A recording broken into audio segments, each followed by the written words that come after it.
Hello everybody and welcome on in for another community corner. It has been probably over a year since we've done one of these, but with the release of the remake of Persona 3, I felt it was a good time to sit down and talk about it. Not just because that just came out, but I just finished the original game finally after 20 months.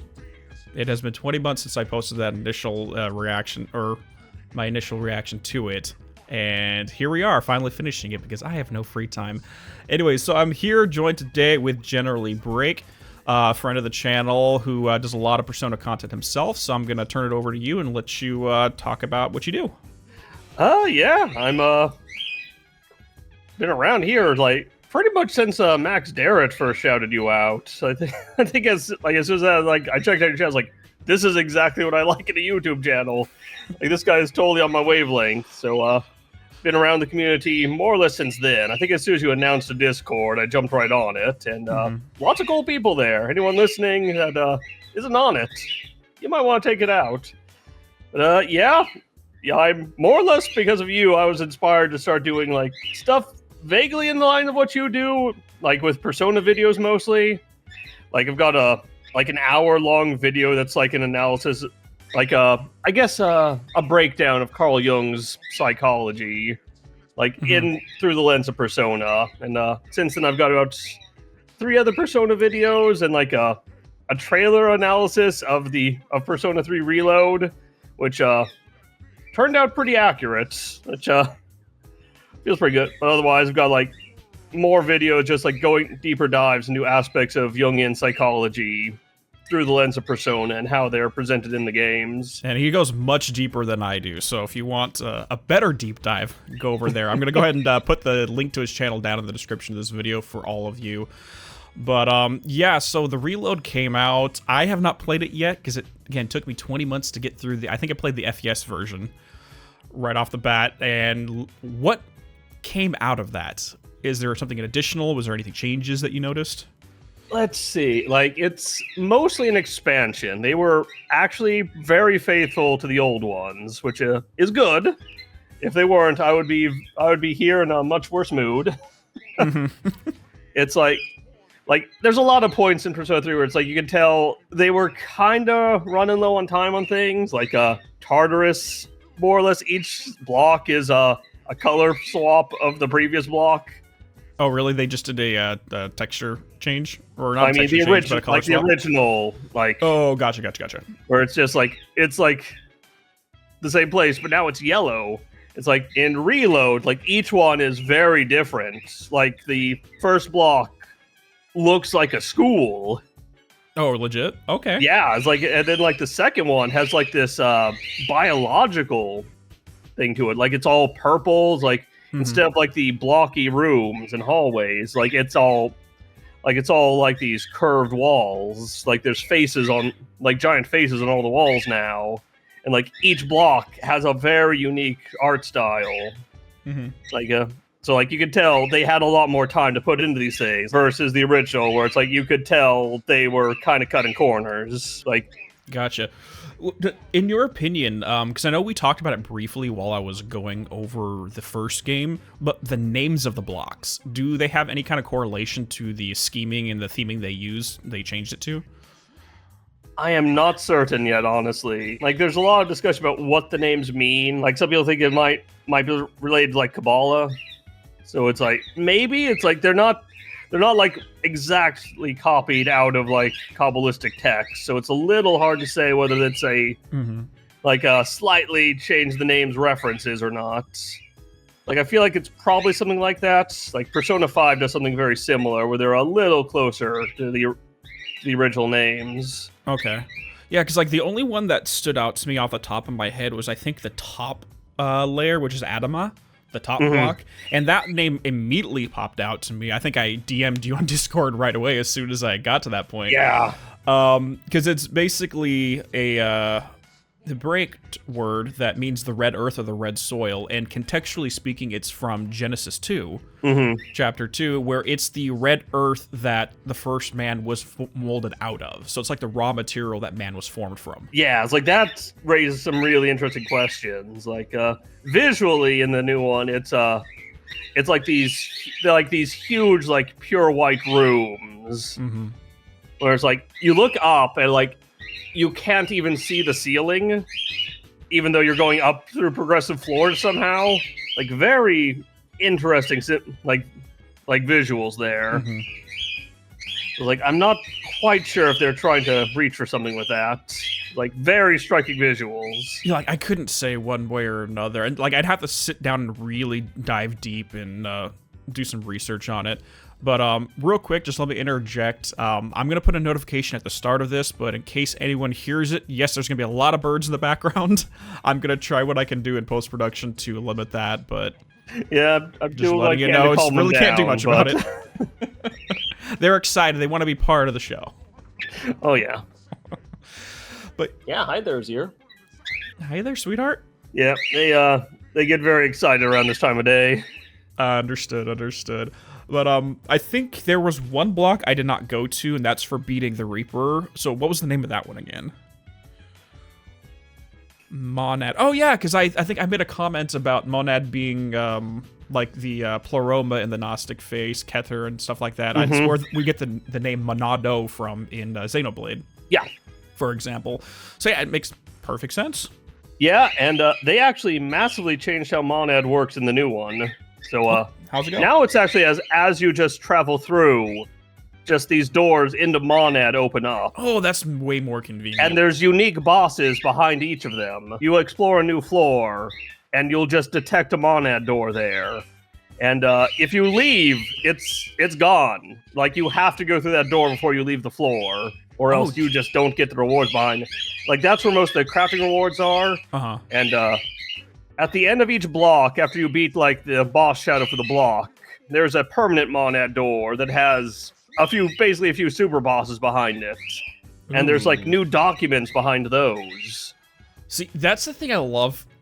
If you're going to add new content, attach lore to it. Yeah. Because at the end of the day, that's what people like you and me, I eat up the lore. Everything else is secondary to give me the story, give me the juicy stuff. Yeah, it's like you open those up, there's, you get tarot cards out of it, which have been added to the shuffle time, like Major Arcana. Oh, Major Arcana. Yeah, so it's like these, like the Major Arcana have, like, permanent effects. Like, you start out with, like, the Fool Arcana, which, when you pick it up, is a plus 10% experience for the remainder of the night. For remainder of the visit. Oh, that's actually really cool. Yeah, because the only reason I wasn't able to go down there during my first playthrough was just I could not get past the Reaper.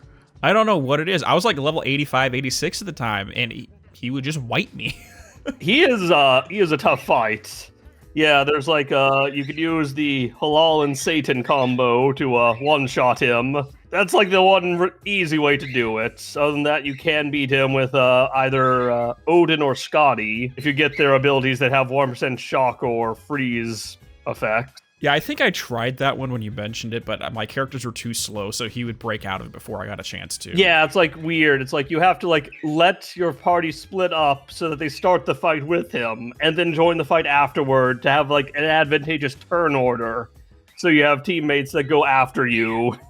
It's just, yeah, it got too much, and I just said, you know what? I'll just look it up on YouTube. It's fine. Yeah, it's like now because Monad's not locked behind there, it's a little easier to level up. I was able to fuse Halal before I fought him, so nice. Significantly easier. Question. In terms of the Reaper, like this may be getting into spoiler territory for other games I haven't played, but is there a lore relevance to the character within the dungeons? I mean, I'd say more broadly, it just has to do with the themes of Persona 3, where it's like the central theme is, life and death. It's death itself. Yeah, where it's like, I think the idea here is, if you waste time, the Reaper comes for you. Like thematically, that actually works perfectly, because I saw it first in Persona 4 Golden when I played it, and I was just like, but it seems to fit like better in P3. It feels like a bit more like a cameo in the other games, because that's not as much their themes. Like, it's not like it's absent there. It's like the same reason you have like the whole like daily life aspects. It's like, actually, was a really interesting thing about Persona 3, because like when it first came out, everyone was like, what? Why are we doing this? Yeah, it's like it came out. I was like, okay, it's an RPG, and you just stapled an RPG and a dating sim together. Because like before Persona 3, it's like the only games that had mechanics like this were dating sim. You know what? Just accept it. Yeah, it's like it's really weird, but it's like when you think about like in context, like the story is like the game wants you to think about how you spend your time here.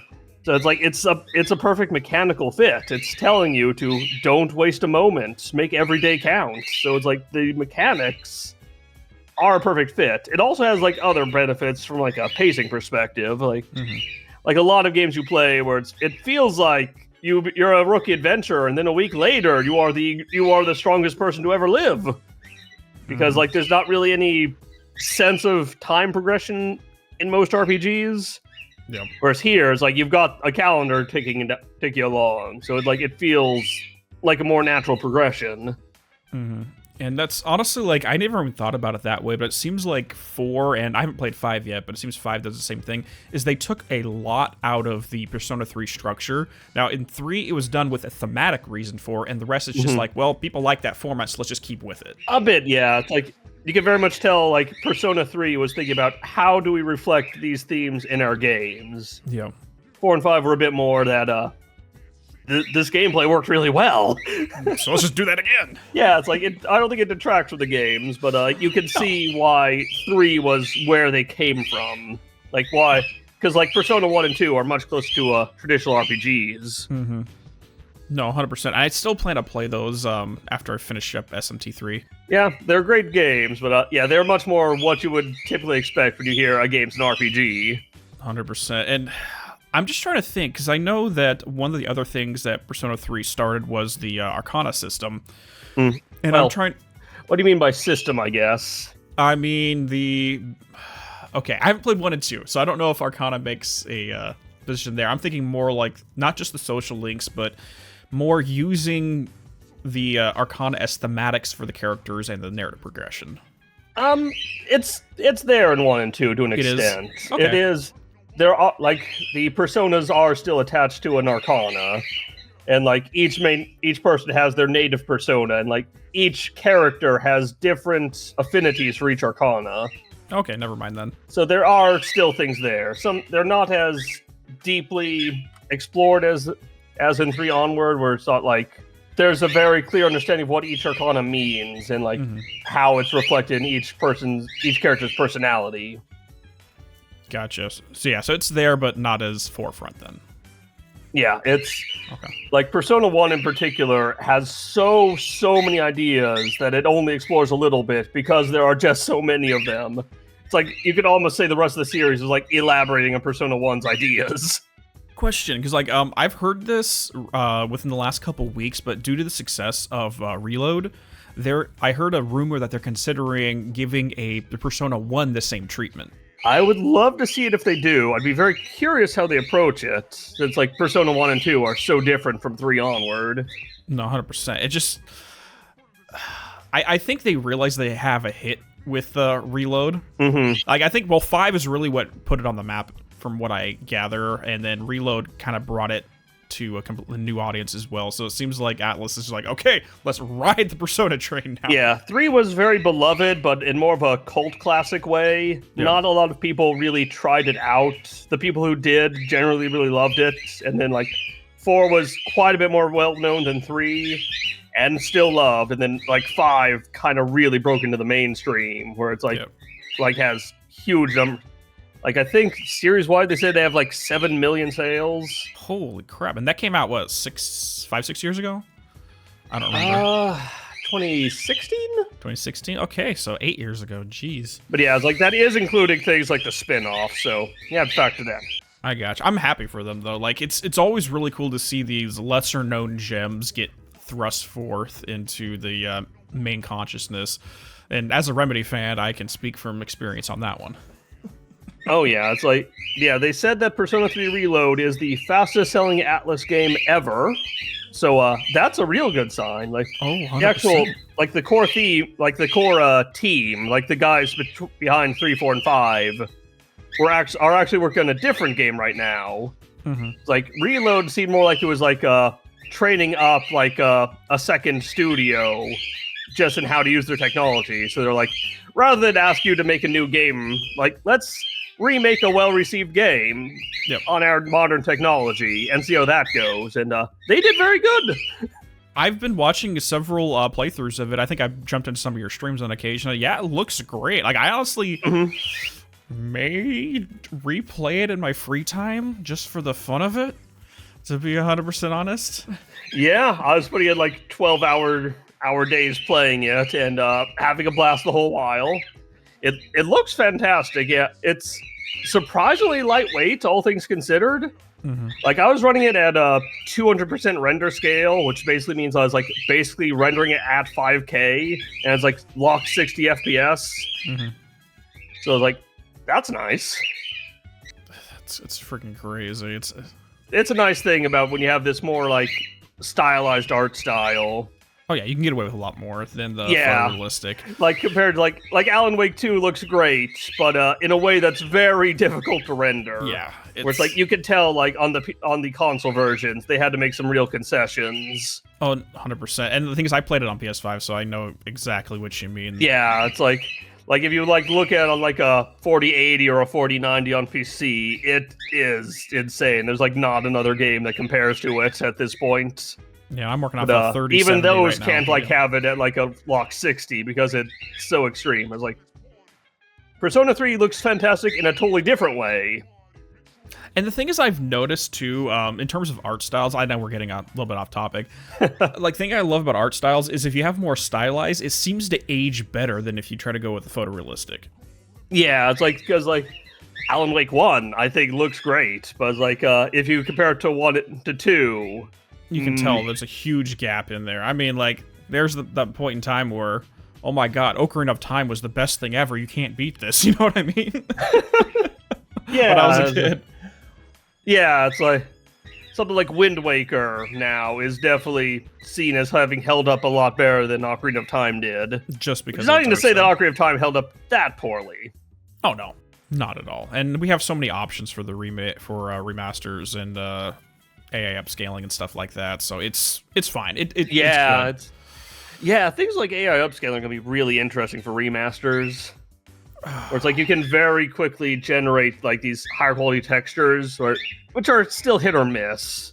Yeah. Like the technology's improving. I think you still need a lot of like manual intervention, but it's at a scale where it's like you can do like an upscale of like every texture in a game and have a fairly decent start to look over. Like very quickly. Like that's really interesting to me.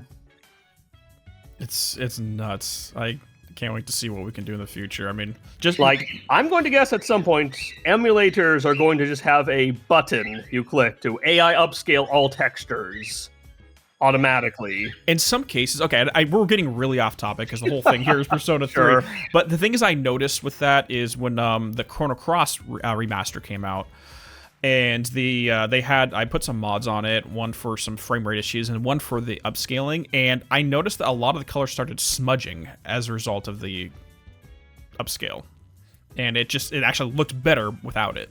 Yeah, oftentimes like things apply a bit of a blur with upscaling, which like there's a lot of things that are used like in like where it's like you run into these trade-offs where you like trade at aliasing for blur, and it's like it's a dubious upgrade. Like yeah, it's like a lot of things with like temporal anti-aliasing. Like there's been a bit of a backlash against those where it's like nearly universal in games right now because like it's really good at like removing jagged edges from things, but it also makes all of your textures look a little blurry. Yeah. Yeah, it's like more of an open question of is this an improvement or not? Yeah, and at the end of the day, for me personally, I don't want to say that the graphical's fidelity is the least important thing when it comes to a game, but it's certainly not up there when it comes to the overall experience of narrative lore, gameplay, and that's way more important on my end. It's like I'd say it is important in as much as it helps you be more immersed in the game. And it helps to bring in some people who otherwise wouldn't give a gem a chance. Yeah, I think that's one reason why it's actually something that's focused on so much in the industry, is because if you could be like most impressive graphics, that'll make more people give it a chance, even if arguably it's not that big of an improvement to the actual game. Mm-hmm. And like it's actually interesting too, getting back to the Persona topic, because I've heard some people make the comment that if it wasn't for Reload with the upgraded graphics, they would not have picked up the game. They wouldn't have experienced it. Which is like, it's sad, but at the same time, I get it. And I'm glad that Atlas went through this experience just to be able to present it to a whole new audience and maybe get them into the entire franchise as well. Atlas has kind of like always been a company that's not really graphics first.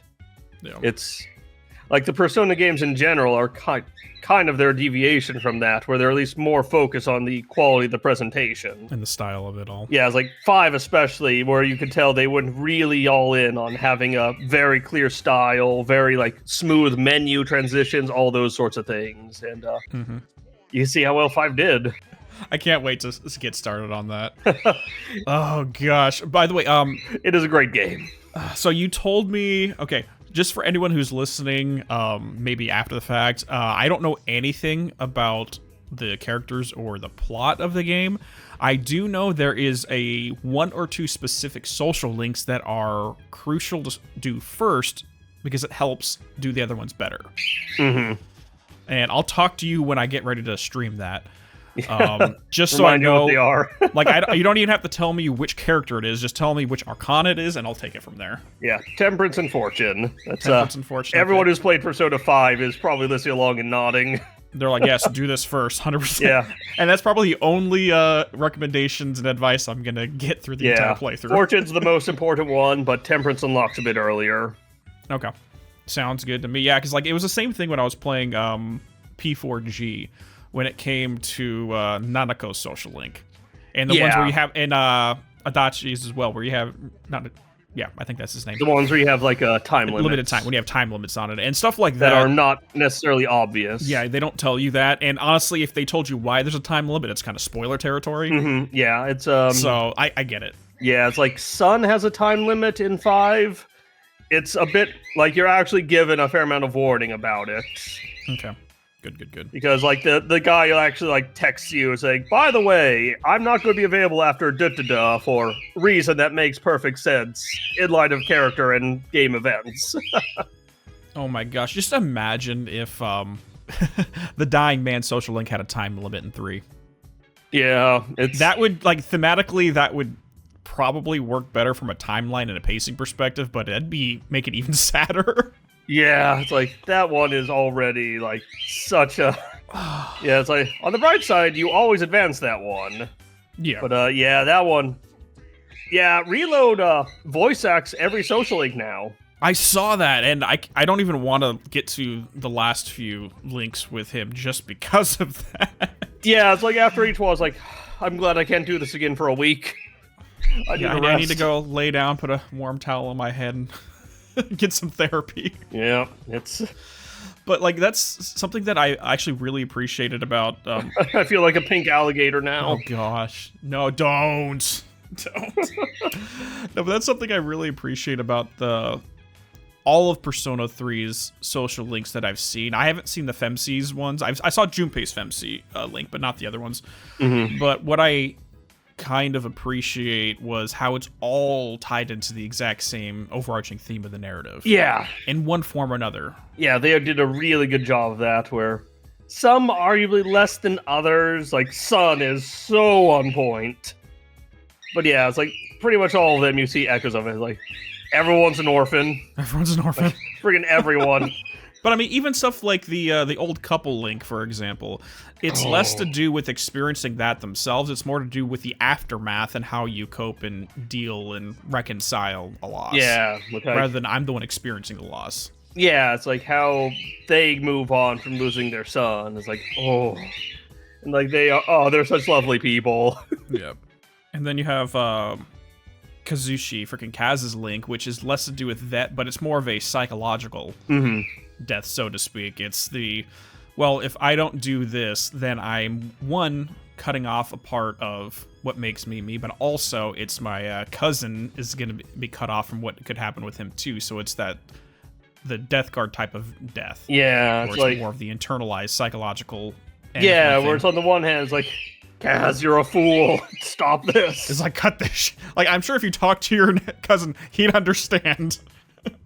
Yeah, it's like he eventually realizes that even. It's like, well, we're gonna go into therapy together.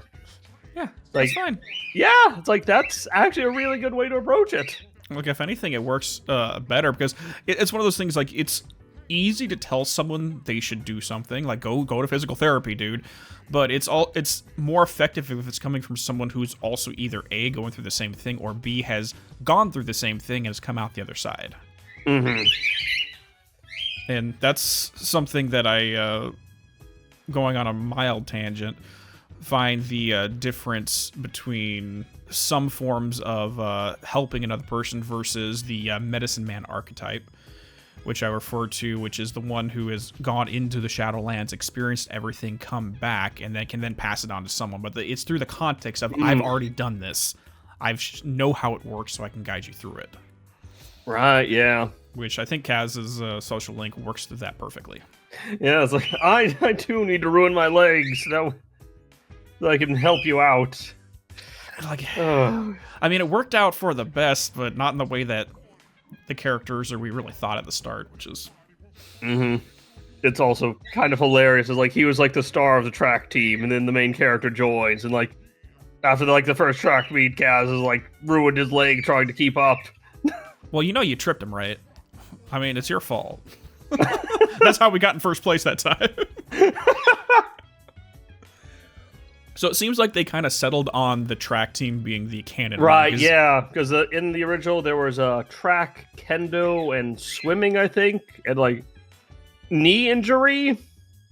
Knee it should be track. It should be track, yeah. Like, it's pretty clear the other two were kind of afterthoughts because they wanted to give you choices. Like, I think 4 handles it better where there's this basketball team and the soccer team, and they're actually 2 separate stories. Yep, and same thing with the drama club and the music club. Yep. Mm-hmm. Yeah, whereas like here you have like 3 clubs and that you have the exact same social link, which like swimming is the kind of sport that's like they tell people with knee injuries to do. It's like, okay, this will put the least injury on your knee while letting you exercise. 100%. And like I did kendo during my run through, which maybe if you took a wrong hit to the leg, but I don't know how the rules are if you're allowed to hit the legs on that, but I'm trying to imagine in my head, how would he injure his knee swimming? Did he like dive from the wrong height or run into something in the water? I don't know. Yeah, it's like generally swimming is like a lot more arm based, so it's like upper body and arms, yeah. So I think it's better that they settled on no, canonically it's track team. Yeah, it's like it definitely feels like track was what they always had in mind, and the others were just there to give you an illusion of choice. Yeah, and it works well too with Yuko's social link, considering that's a feature. She's helping the kids run. Yeah. Oh, and also the Star Arcana. Yeah, where it's like I was like, okay, it's like I didn't win, so I'm going to do 500 laps around the city. It's like, how is this going to help your kendo? I mean, cardio rule number 1 of Zombieland. I mean, yeah. Cardio's great for everything, but better cardio is good for anything, but like it makes way more sense if you're a track runner. No, 100%. Which is I appreciate the slight alteration on that, 100%. So I'm trying to think. So yeah, I'm trying to think of any other social links that really jump out at me on this kind of stuff. I mean, like technically changes or just like relating to the themes. Relating to the themes, because I know like Maiko's, for example, is more about the death of a relationship. Mm-hmm. Yeah, it's like, kind of scenario. So it's all like centered around a similar theme, but not. It's also like a bit of a theme of like the lost parents thing, where it's like almost everyone's lost their parents. Like she is facing losing a parent. Yeah, which is really traumatic to her.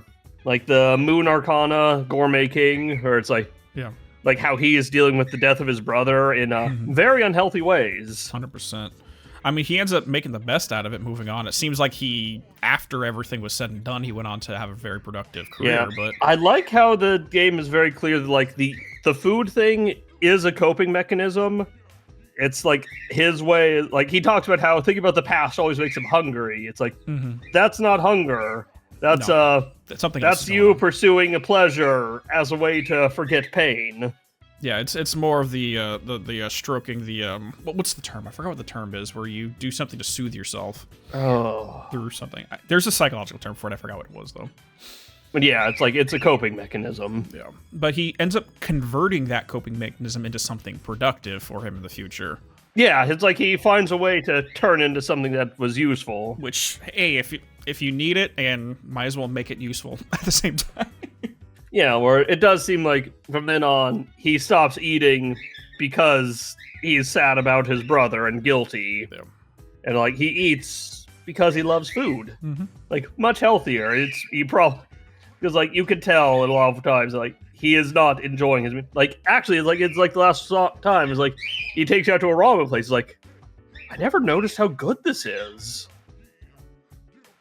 It's like that's because like this is the first time where it's like he is actually just taking pleasure in the act. He's savoring it. Honestly, like I know like putting it that way, I never really thought about it in those terms, but yeah, because it seems like he's more interested in not just the novelty of what he's consuming, but the particulars. Like, okay, it's this specific type of ingredient, this flavor. Like, it's more of a technical appreciation of what he's consuming rather than an actual enjoyment of it. Yeah, I do think it's like a lot of it. Like, oftentimes, like people like have to get more extreme in their coping mechanisms because they get desensitized.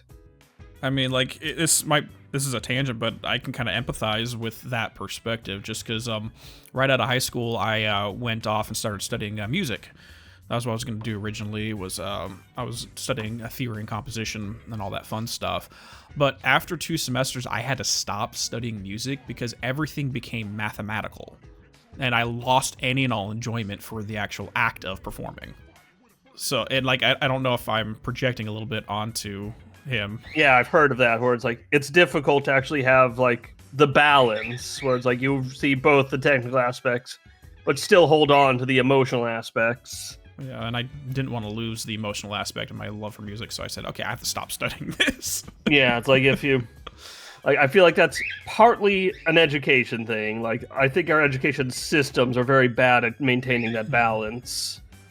It's 100% interesting. And the thing is, with, like, going over all these social links, what I appreciate that they're doing thematically speaking, because the whole game, obviously, is about the reality of death, 1, acceptance, 2, but also enjoyment of life. But there's more than one kind of death in life. It's not just physical death. There are so many other ways, and these social links explore the other types of death. Yeah, it's like, that is... I think you're going to appreciate my, the next video I'm working on, which is basically the story of Nyx. Story of Nyx. There's I'm doing a big dive into the major arcana. Mm-hmm. Where, like, more or less my thesis is, like, in Persona, the arcana are Jungian archetypes. Yes. They are the, like they're, in some ways, very explicit about this. This might be a very deep dive into the lore, actually. You up for that? Oh, 100%. Let's go. Okay. So, like, Persona 3 doesn't really explain a lot about what Nyx really is, what our relationship to her really is. I was just going to ask you. Yeah, because I did come across some of those details. That's the direction I wanted to go, so perfect. Go ahead. Okay, yeah. This is actually the subject of my next video, and it's getting big. Yeah. All right, so, about 4.5 billion years ago... Let's go back to the beginning. Yes, I actually titled this section of the video "The Beginning." There was a giant space monster, basically, that was just docile in space and just collided with the Earth, and that was Nyx. Her like this actually ties into like the most popular scientific explanation for the moon, or like it's thought that about 4.5 billion years ago. A planet named that we call Theia, that was about the size of Mars, crashed into the Earth, and debris from the collision formed the moon. I've also heard it say the asteroid belt around outside of Mars too. Like all that's the debris from the collision. That's the theory I've heard. I think there's too much matter in the asteroid belt, but I'd have to look that up. Yeah, that's a theory I've heard. But yeah, so like in essence, effectively Nyx's body is contained within the moon. Like it has basically a thin layer of Earth around Nyx's body, but her mind remained on the Earth, and like life had just begun to form there, and notice that the shadows in the game are numbered 1 through 13. Mm-hmm. So, like, my contention is those are Nyx's archetypes. Those are the archetypes of her mind. But before that, we have 0, the Fool, which represents potential. It's the seed. And effectively, at that point, like, the presence of Nyx's mind was basically causing life on Earth to die out. So, effectively, rapid evolution took place, and life on Earth somehow contained Nyx's mind within the collective unconscious. Like, Nyx's archetypes told a story, like, beginning with the magician representing, like, initiative, and ending with death. The thing is, for Nyx, death is the last archetype. There's nothing past it. So death is death. Like in the final conversation with Nyx's avatar, like when he enters phase 13, he just talks about how death comes for all, and that's the end of it. Which we know that there is, past that, there's another, right, 8 cards. Yeah, it's like we go up to number 21. 7, 8, yeah. Now. So it's like that was the reason that Nyx and life on Earth were incompatible, is that, like, the archetype of life on Earth at that time was the Fool, meaning just potential, like unlimited potential, whereas Nyx's was a closed story, ending in this fixed ending. So they changed the meaning of death. In tarot, the death card is symbolic. It doesn't represent a literal death. It's a spiritual death. Mm-hmm. It's a painful experience that causes you to grow. Yep. And that's exactly what they turned the encounter with Nyx into. It's because of that, like, life on Earth became extremely more sophisticated, because now all of a sudden it had all of these archetypes and added more on top of it. Like, a literal death would be 20, judgment. But even that, like, that has more of an air of hope to it. It's like when you're judged, you can be absolved. Like, you can be judged as judged positively, which Nyx's idea of death doesn't really fit. And then you still have 21, like the world, like meaning that even after the individual dies, the world continues and is still affected by that individual. In a certain way of thinking, because like I haven't read all the lore that you have when it comes to Nyx, but is that Nyx's perspective? Is that death is the end and there's nothing past it? That's correct. Just to clarify. That seems to be the case. I'm reading. Because death is the final arcana for Nyx, as far as we can tell. She can't psychologically go past that. Yeah, she doesn't have a conception of things following death. I mean, it's actually really interesting, because in a sense, if you're equating the Proto-Man from way back then as the Fool, that would mean that as Nyx comes in, she acts as the magician, which then takes that potential and molds it, unconsciously speaking. Mm-hmm. But, like, I know, like, for example, in, like, Chrono Trigger, for example, Lavos is the same thing. Lands and starts genetically manipulating that. But that's more of an intentional magician versus an unconscious magician. Mm-hmm. But if we acknowledge that Nyx's conception of Key 13 is the end, that means that the main characters essentially redeemed that philosophy and converted it back to where it should be. Yeah, which is transition. It's the painful event that causes a transformation. Yeah, I'll also note that like, there are characters in the game that are effectively pieces of Nyx, and every single one of them that's, like, intelligent is on humanity's side. Like, Ryoji there's a conversation with Pharos, where he, like, talks about how he believes the death is inevitable, but looking at the potential inside of Makoto, he feels like maybe it isn't. His archetypes are changing by his interaction with Makoto. And this brings me up to a point. We're going to jump ahead a little bit to the answer, because it's relevant to what we're talking about. But let's step back again real quick. Okay. So do you think that Ryoji and Pharos, those parts of Nyx, by learning from Makoto, had any kind of influence in changing Nyx's mind or giving her that transformation? I think it's also not just them. Like, there's also another piece of Nyx that's a major character. Aegis. Okay. Wait, really? Yeah, so... Did I miss something? Okay, so the Plumes of Dusk, like, they're alluded to a few times in this game. Like, on easy mode, you start with, like, 10 Plumes of Dusk, which are just these unexplained items. Persona 4 Arena goes into more detail, and the Persona 3 Club Book goes into more detail, but the plumes of dusk are pieces of Nyx's body that remained on Earth. Okay. And they can sort of resonate with the collective unconscious. And, like, that is how they were able to make the anti-shadow weapons. Like, how they were able to make androids in the 90s. Is it like a form of consciousness they fused into the machinery? I mean, they're basically just like little rocks that have all these physics-defying properties. Okay. Like, they're also, like, eternal batteries. Like, Aegis doesn't take external power. The plumes of dusk in her body actually are what powers it.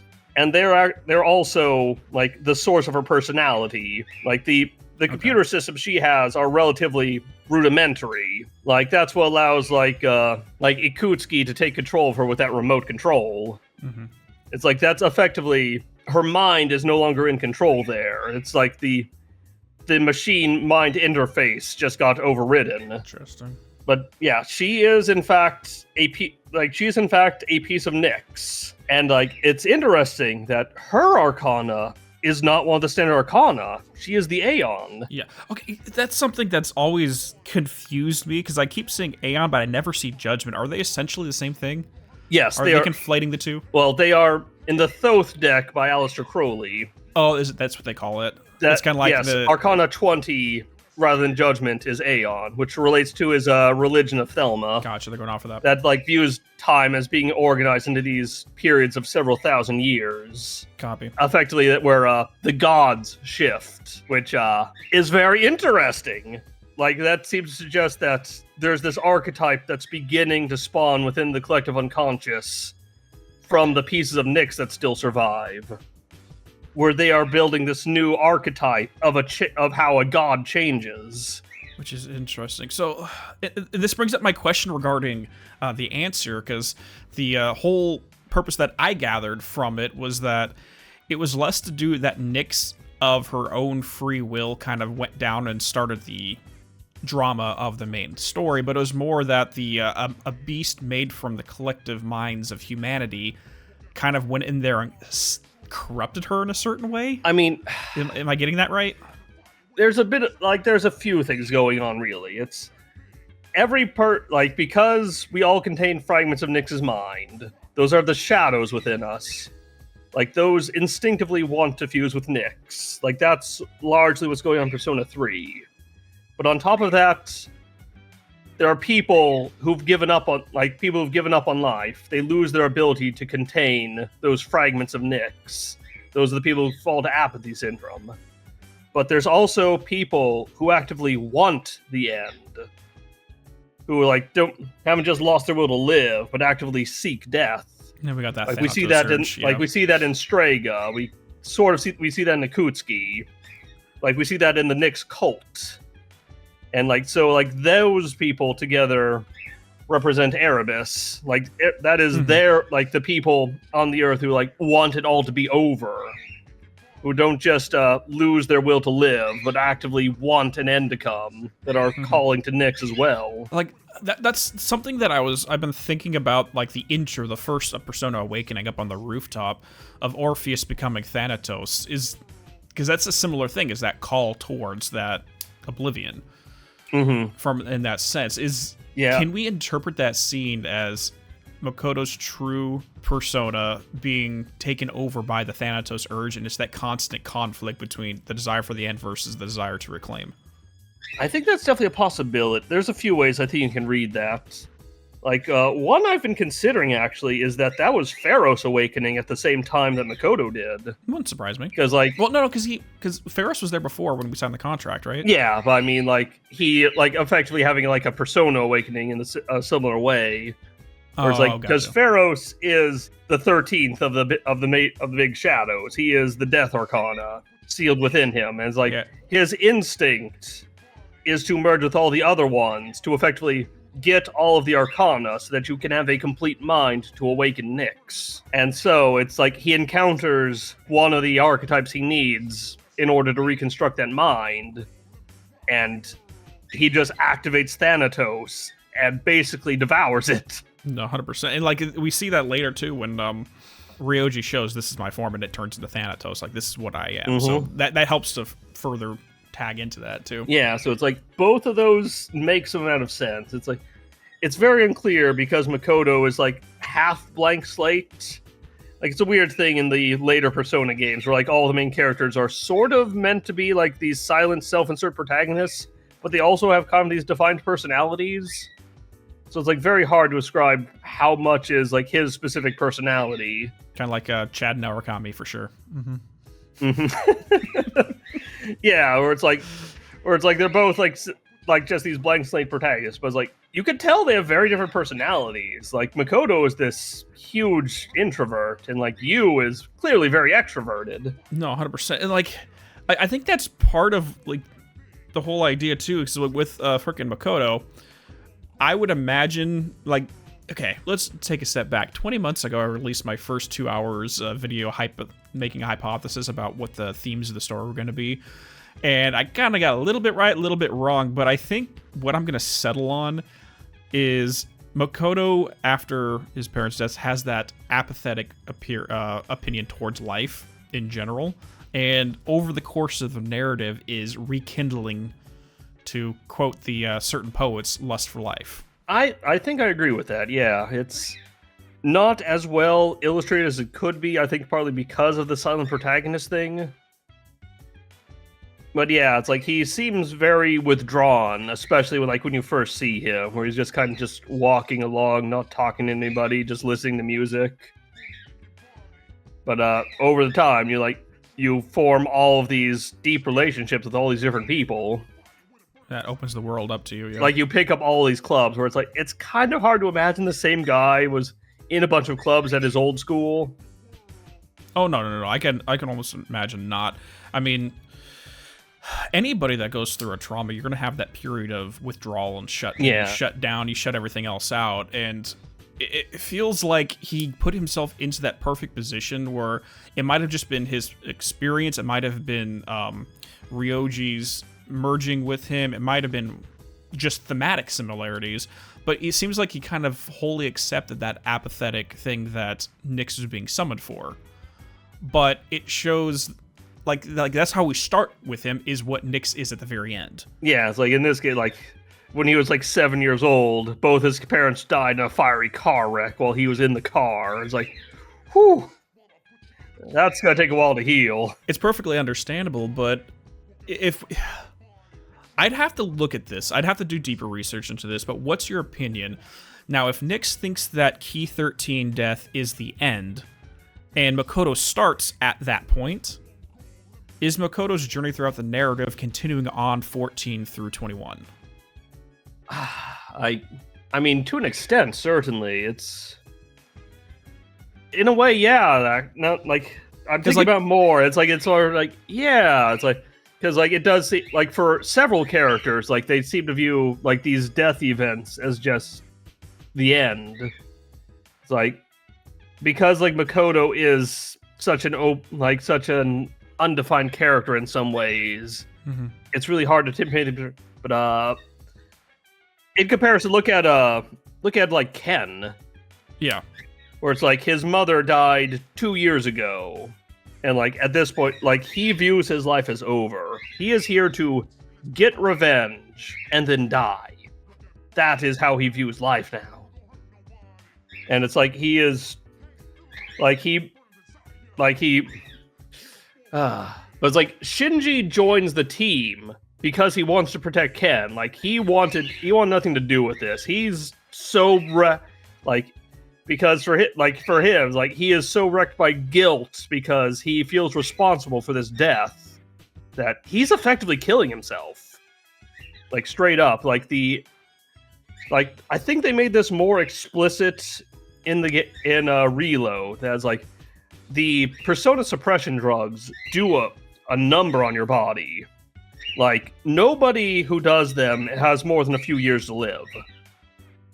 During the game, like Strega and Shinji are not going to live more than like 2 more years. Like, their body has been so destroyed by the drugs, and Shinji's still taking them because he's so racked by the guilt. But it's like, then here's Ken is joining C, so he's like, this is the one kind of absolution I can possibly have. The one thing I can do to try to lessen the damage I've done is to protect this kid.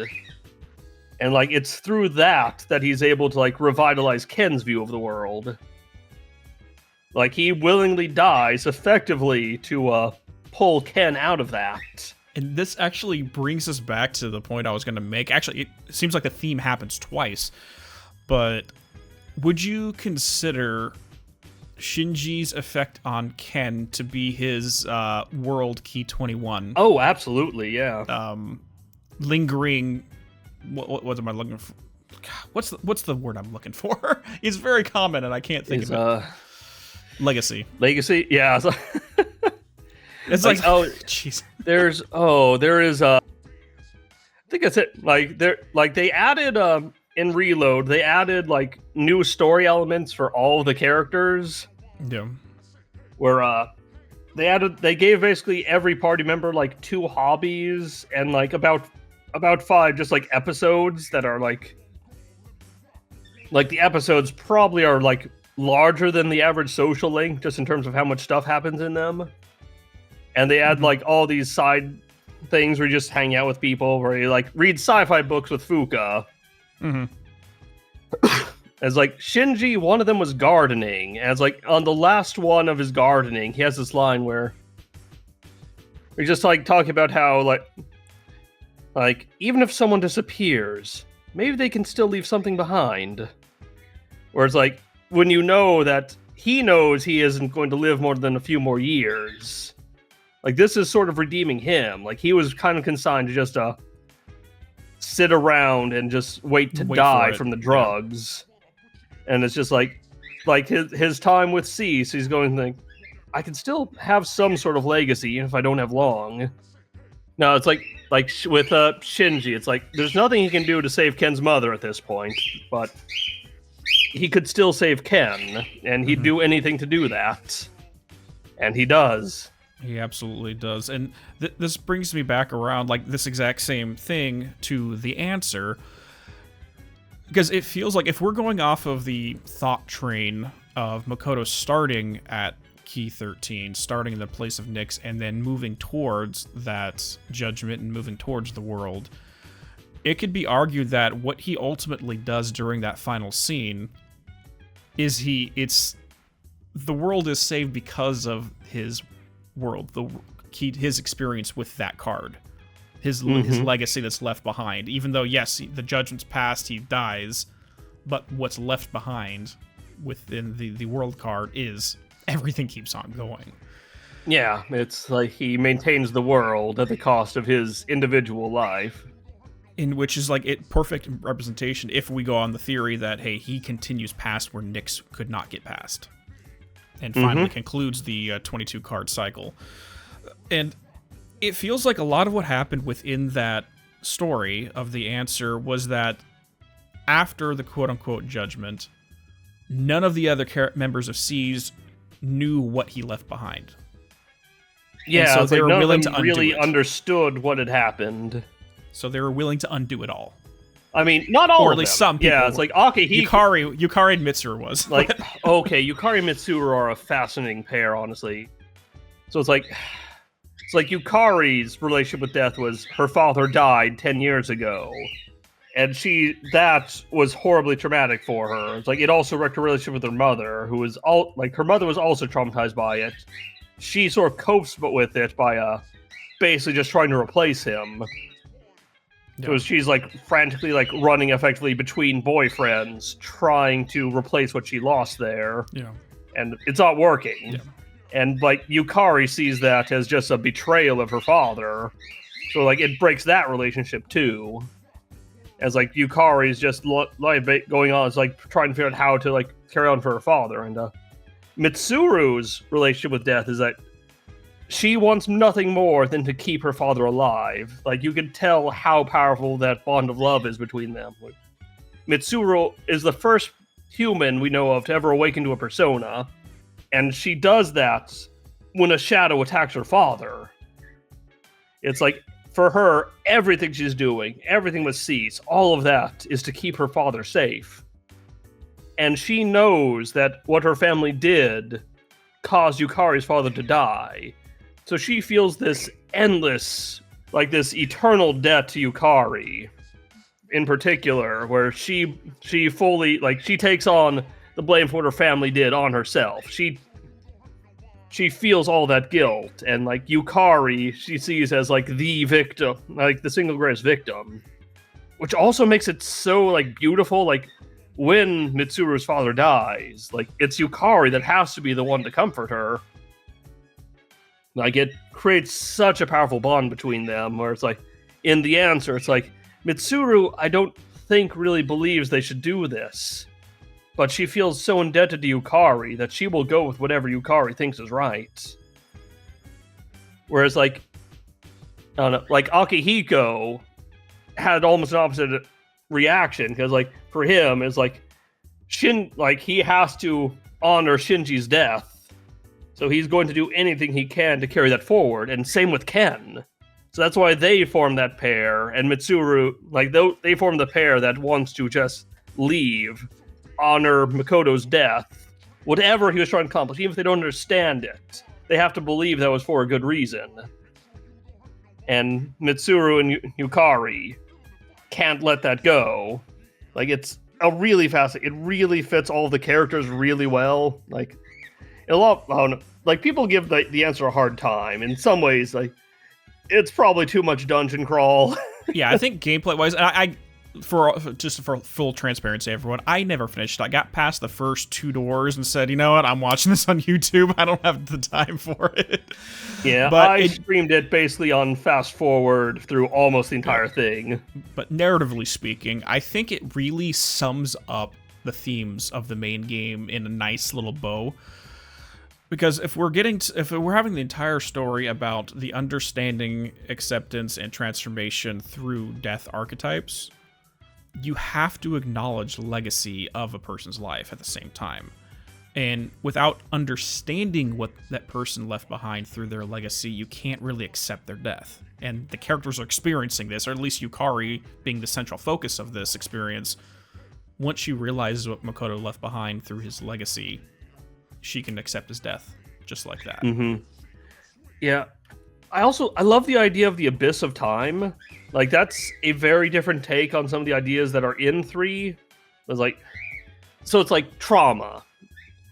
Like, why do we experience trauma? It's like, why do we have memories that we think back over, effectively? It's like, because we've got this big, powerful mind that can look at our past, look at our mistakes, and can effectively, like, play out scenarios. Like, what if I did this differently?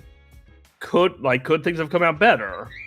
And, like, I think trauma tends to be when something absolutely terrible happened in the past, and as you play it back, try to figure out what you could have done, the answer is nothing.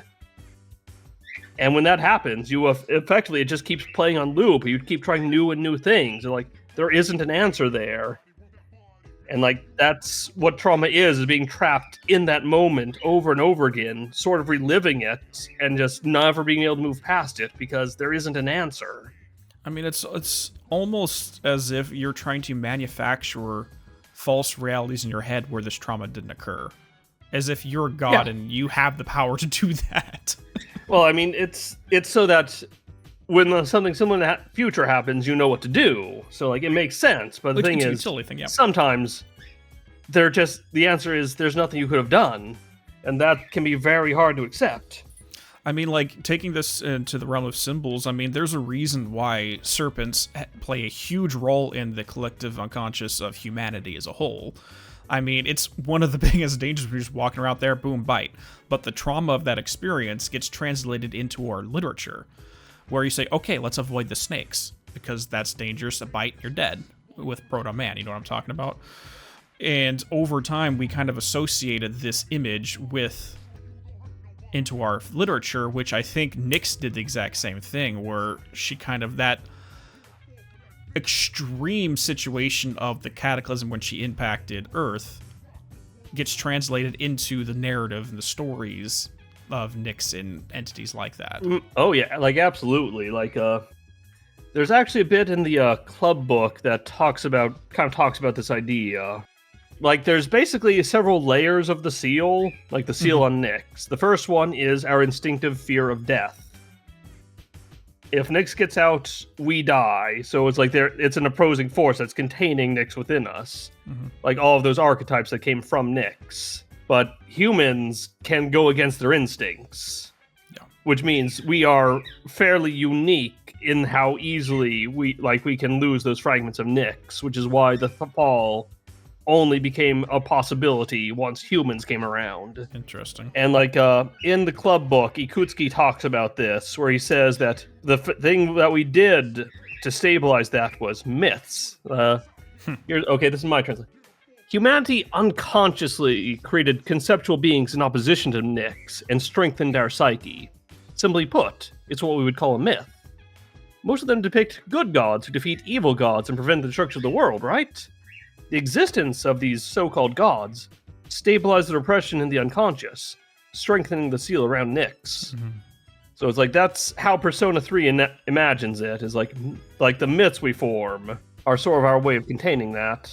And just to clarify for the listeners, that's you purchased that from Japan. You're translating it yourself. Yes, so that's your translation. Yeah, I should explain. Yeah, the Persona 3 club book is a book that came out in Japan only.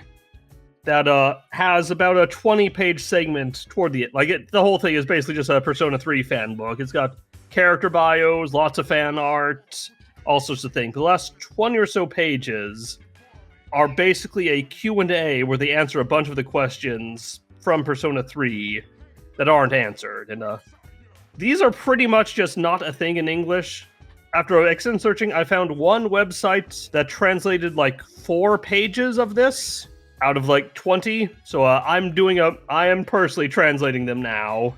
It's a slow process because my Japanese is not that good, but it is absolutely fascinating. It really illuminates the story. So can we everyone expect sometime later this year or maybe next year to have that up on your channel? I mean, I'm going to have parts of that on my next video, which is about the story of Nyx. So I'm going to have the parts that seem relevant to Nyx in that. And I'm going to keep going. I'm doing this thing where it's like I'm transcribing the Japanese into a text file and then manually localizing it. So I'm hoping to like show my work so that I'll probably, once I have the whole thing, I'll just do a reading on the channel, honestly, where it's like I just do line by line of the entire thing. I think that'd be good, too. Especially if we don't have any kind of Western localization of this content. Hey, be the first one, dude.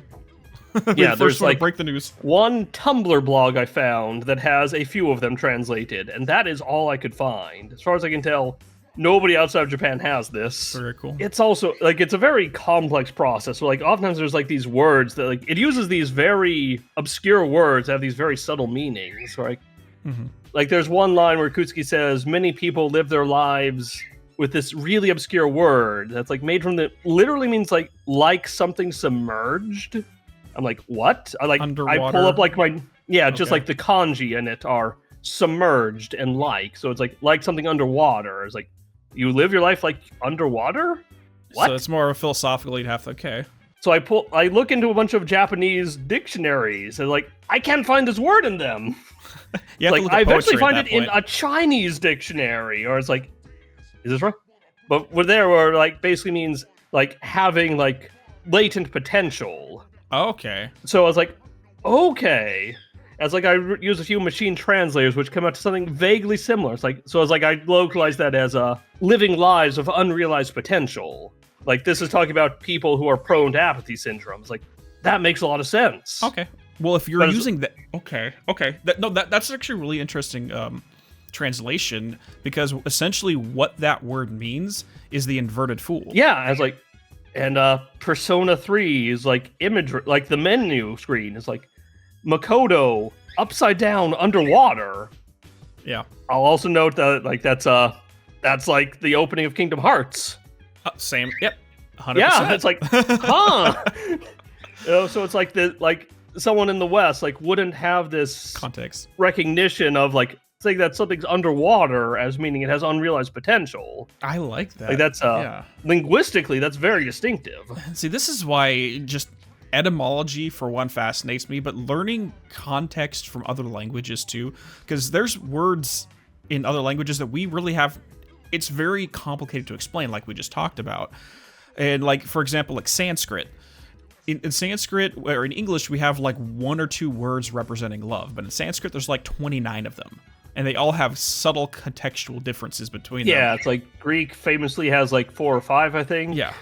And it's absolutely ridiculous how we limit our ability to conceptualize philosophical and thoughts by limiting ours to one language. Yeah, it's like, the Sapir-Whorf hypothesis?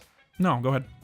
It's effectively this idea in linguistics/philosophy that effectively that languages massively change the ideas we can think about. Mm-hmm. Where effectively like some languages just implicitly contextualize things in certain ways, and it's like that limit that either like guides you toward thinking about things in certain ways, or like might prevent you from having certain ideas. It's like it's a very hard thing to test. But it's this absolutely fascinating idea. It's like I think regardless, it would be hard to argue that like learning languages doesn't in a way broaden your horizons, encourage you to think in new ways. It's like absolutely fascinating. I think it's a shame like how much language learning is made so boring by the education system. No, it's like in terms of what you can rationalize. I think a great film for anyone who hasn't seen it that deals with this subject is The Arrival. Have you seen that one? I've heard of it. I haven't seen it. Okay, that's the entire point of the film. I'm not going to spoil anything, but it basically features a linguist who is sent to communicate with an extraterrestrial group of aliens and trying to figure out their language. Okay, I think I've heard there's a lot of circles in the language that indicate something, and yeah, it's been on my to-watch list for a while. Maybe I'll bump it up a bit. So, in Klingon, there is no words. Like I don't remember specifically what the phrase is, but there's, for example, no word for like please or thank you, and as a result, the culture is I'm taking this.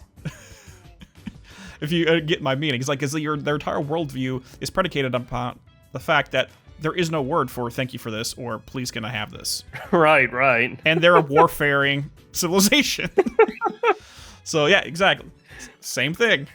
Yeah, like it makes sense. Like Japan has this interesting idea of a kotodama, which is this idea that's like effectively every word you speak has a sort of spirit to it that goes out into the world and changes things. You were mentioned like this is a major theme in Persona 2. I was gonna say you mentioned that to me when I popped into your Persona 2 stream. Yeah, it's like I mentioned.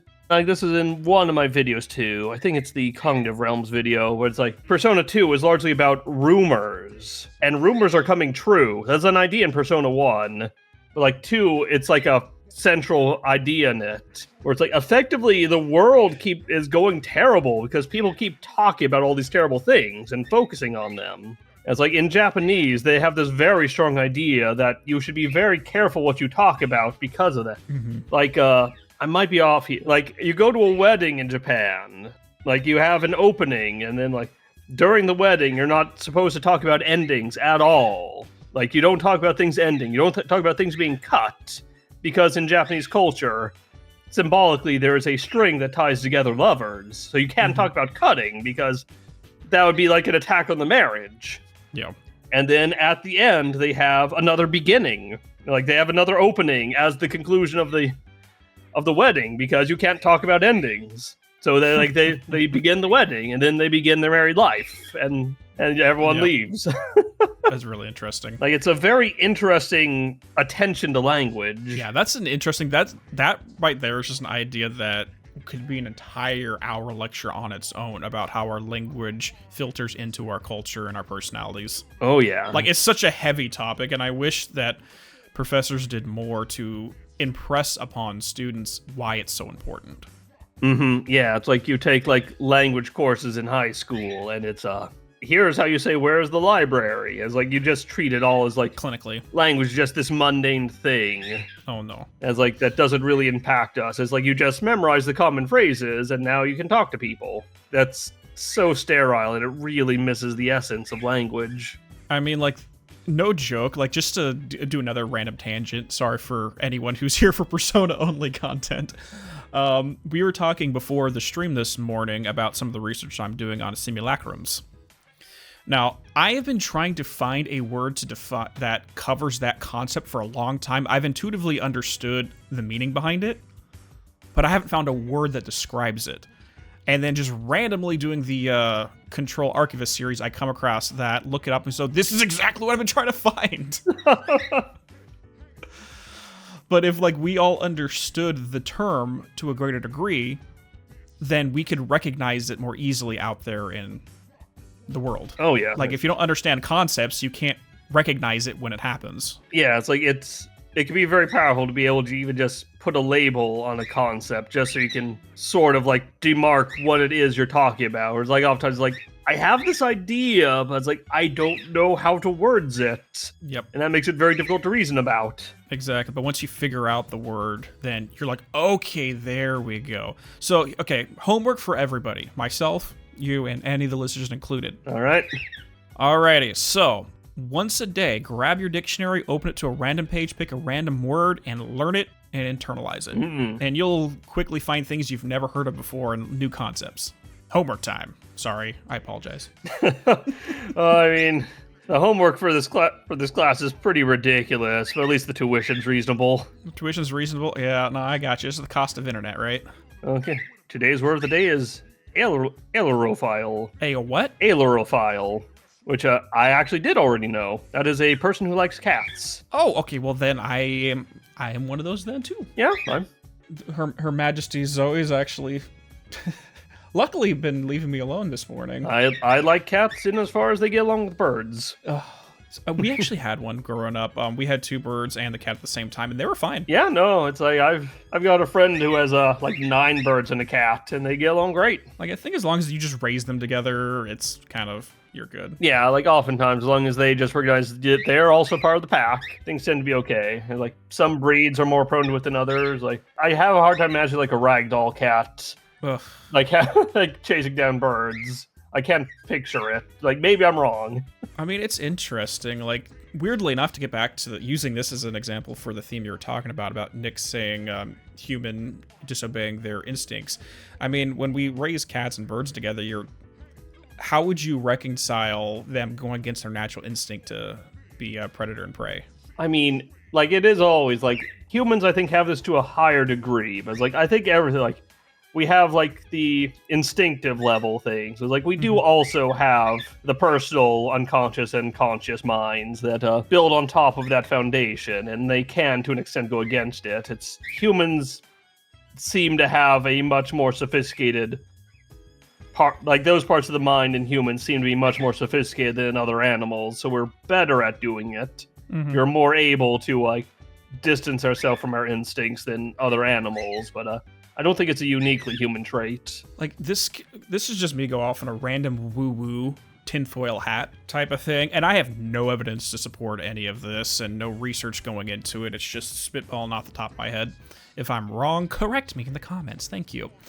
But it seems like those in the animal kingdom tend to go against their natural instincts more frequently when they're in proximity or have a relationship with a human. I mean, that might be just because human relationships are so different. Like it may be that a lot of what we think of as instincts are just like converging on the same non-instinctual conclusions because they're in similar environments.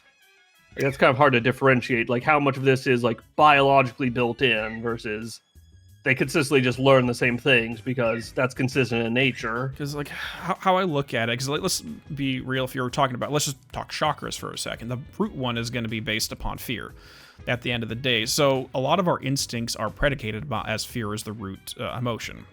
And animals are the same way. But once, in my head, this is how I rationalize it. But when animals are in the proximity of humans, we put them in a position where they don't have to obey fear as their root emotion. So they have the freedom to go against their natural instinct a little bit more than they otherwise would if they're in the wild. And I think people are the same way too, just to a different degree. Yeah, it's like birds instinctively like fear like hands because in the wild, if something's reaching for you and you're a small bird, it's almost certainly bad. It's like, got a little Yumi in front of me. It's like if I put my hand in front of her right now, She will play with it. I could probably get her to walk up on it. I can give her scratches on her head, and she will be very happy. As like a wild bird would not do that, but that's because like when she was young, I spent a lot of time, cuddling and scritching, and she learned to think of hands as something friendly. Mm-hmm. They've learned to like even like some of my birds, like they will happily sleep on my shoulder all day. If I like put my finger up to them, though, they'll like bite it. Like no. Yep. It's just like once you can get over that root emotion of fear, then you don't have to fear it. Therefore, you can tentatively through operant conditioning. Now, I wouldn't say disregard your root instinct, but you have more leeway. You have more freedom with it. Yeah, it's like some people love snakes. I'm fine with snakes. Yeah. I wouldn't say I love them, but they can definitely be cute. I've played with them. I mean, because we talked about that earlier. Yeah, because fear of snakes is very ingrained with the human collective unconscious. Yeah, it's like it seems like almost like our single strongest instinctual fear. Like sometimes I'll see a stick and I'll just like jump, like ah. Right, and then like we can go to like Eastern cultures where you have like the revere the dragon, or you have like South American with Quetzalcoatl and other winged serpents and stuff like that. So it's also partially cultural, but other things. But the point being is, for me, for example, the reason why I'm good with snakes is a little bit of operant conditioning. I had a teacher in elementary school who had snakes in his the classroom just all the time.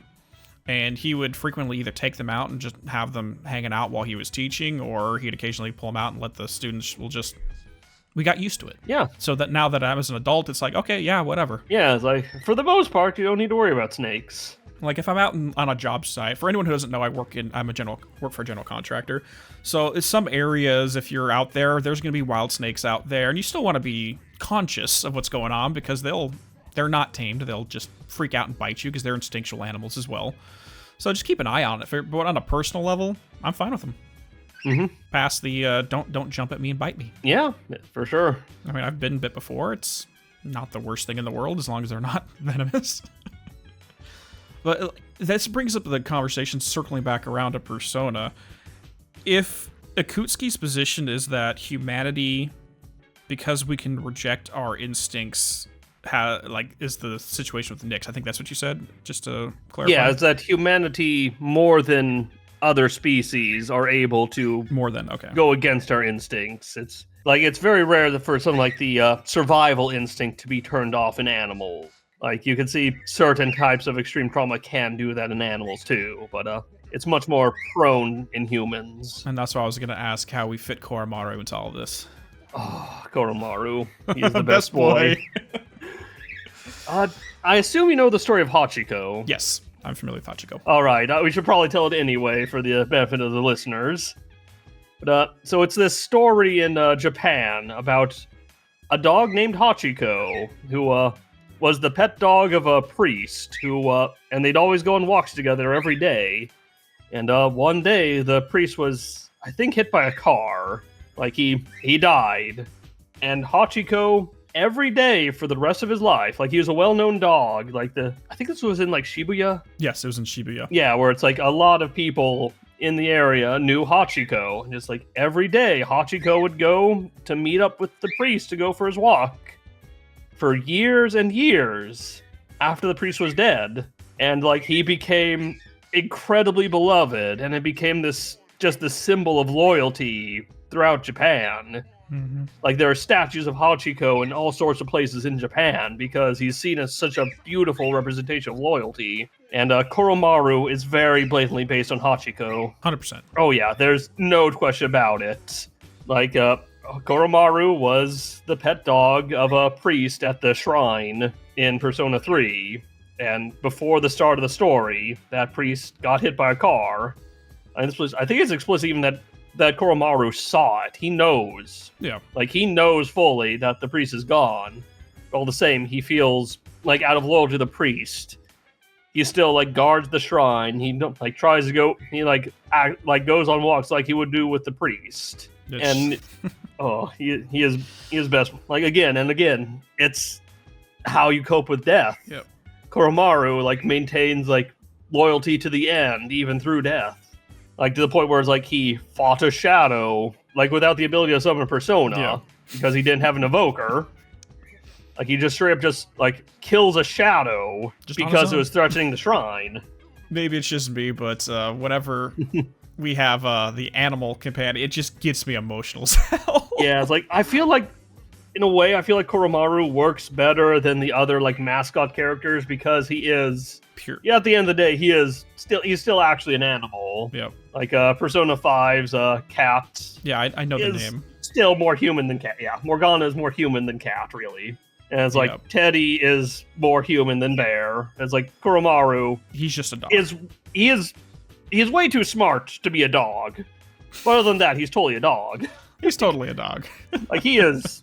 Like, no dog in the world is that smart. He is incredibly smart. He's just a good boy. He is the best boy. He is a very, very sweet dog.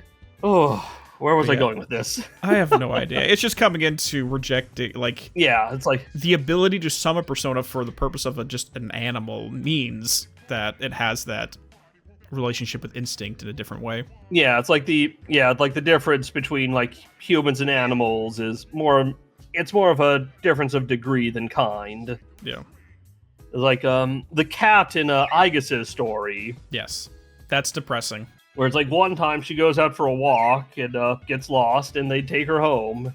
And then a little afterward, she goes out again and her owner says, you don't need to look for her because she's in touch with her instincts. Like when she knows the end is near, she goes away to not be a burden to her loved ones. Which like, is it's depressing. But yeah, it's like that tears Aigis up, you can tell. And the sad thing is there's some people that have that rationalization too. It's like, oh, I don't want to be a burden on that, so I'd rather suffer alone. Yeah, which is not how humans operate at all. It's like maybe a cat can handle that, but like for humans, like it's more of a burden on your loved ones if you're not there with them when you're suffering. Sadly, I know people personally that have had that mindset. Yeah, it's unfortunately it's terrible. Yeah, no, I've definitely had that in my own life. It's okay. Yeah, you're good. Yeah, personal logic I probably shouldn't get into. Like, yeah, I've seen things like that were real bad. It's like you really should just open up to your loved ones. Yeah. Public service announcement, everyone. Yeah, so like that's like every party member has a different relationship with death, which allows them to explore all these ideas. Like, yeah. And I think there's a nice little summation just to, because we're going on an hour and a half on this. I know we can go on for like 10 hours, but... Yeah, Yellow Bat's going to hate us. Yeah, sorry, buddy. I apologize. Yeah, because Yellow Bat commented that he wanted to dabble in the editing for Community Corner. So I'm like, really? Have fun. Yeah, we'll see how long that holds up. Yeah, he's like, never again, dude. But, yeah, because like I think it's just a great little part of the answer. Just going back to it was Aigis's transformation at the start, where it was she wanted to revert back to being a machine because she didn't have to deal with the idea of consciousness and the free will, and it's like she just didn't want to deal with it anymore because it was too painful. Yeah, I'd rather be an unconscious being. Oh yeah, it's fantastic. It's like she's effectively repressing the machine parts of herself.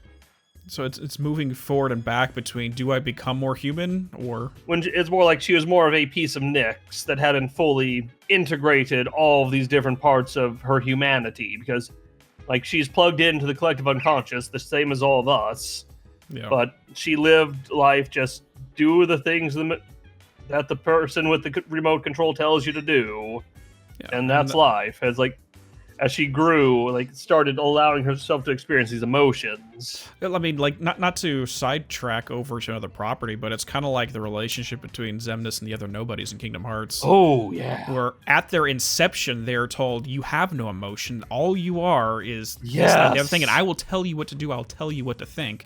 And we see throughout days that they start realizing, no, I can think and feel outside of your constraints. Yeah, it's like, what I think is going on with Nobut, okay, to go wild tangent, is like I feel like the Nobut, like, they retain the memories they had in life, but I think they lose the emotional connections to those. Temporarily, well, yeah. I think it's more like they can reconstruct those. They still have the feelings. It's just the connections are broken. So it's like some of them seem to like recontextualize it It's something and come else. to different conclusions. Others become basically the same person they were in life. Yeah, man, it's interesting because I think one of the best examples would probably be Zaldin in that scenario, where he just took the programming fully. He's like, oh, I feel nothing. Okay, that's it. There is nothing. And he just accepted it because he was told to think that way for so long that he just internalized that as basically sociopathic. Yeah, it's like Zaldin. I think Syx, to a lesser degree, also kind of... Syx is playing a role, though. Yeah, true. Well, that's a whole other story. Okay, yeah, let's all go to Kingdom Hearts spoiler. Like, Xemnas, I think, believes it. Like, I think he actually believes it. It wouldn't surprise me. Like, things like his death monologue. Oh, dude, his death like, monologue. I don't think I can explain it if he doesn't genuinely believe what he's preaching. Actually, weirdly enough, I would almost argue that Xemnas' death monologue maybe not mirrors, but echoes Aegis's scenario, where it is... Just let me collect my thoughts real quick on it.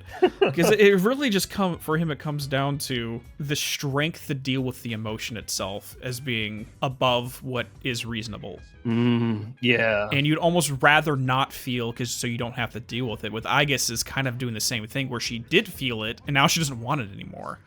I mean, if you want to get into some, it's like, if you want to get into some biblical comparisons, I mean, there's that scenario in later chapters of Exodus where after the slaves they freed, they're out in the desert, and some of them said, this is so horrible, I'd rather just go back to Egypt and be a slave again than deal with this. Yeah, it's like, when you're a slave, you don't have to think a lot. Yeah, when you're a slave, I just do what I'm told, everything's safe, I'm fed, I don't have to deal with this, it's not horrific, but I have freedom at the same time.